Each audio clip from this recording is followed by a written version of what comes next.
એક પ્રશ્ન છે, નિયમ એક જ છે ને, તો પછી લાગુ પાડવામાં ફરક કેમ?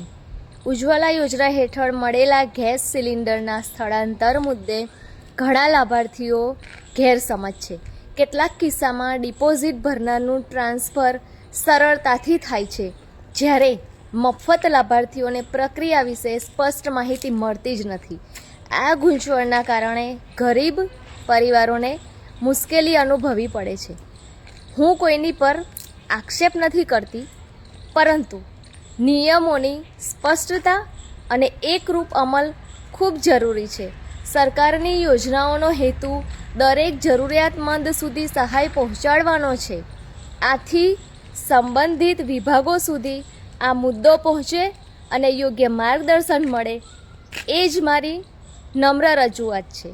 પ્રશ્ન વિરોધ માટે નથી, વ્યવસ્થામાં પારદર્શકતા માટે છે.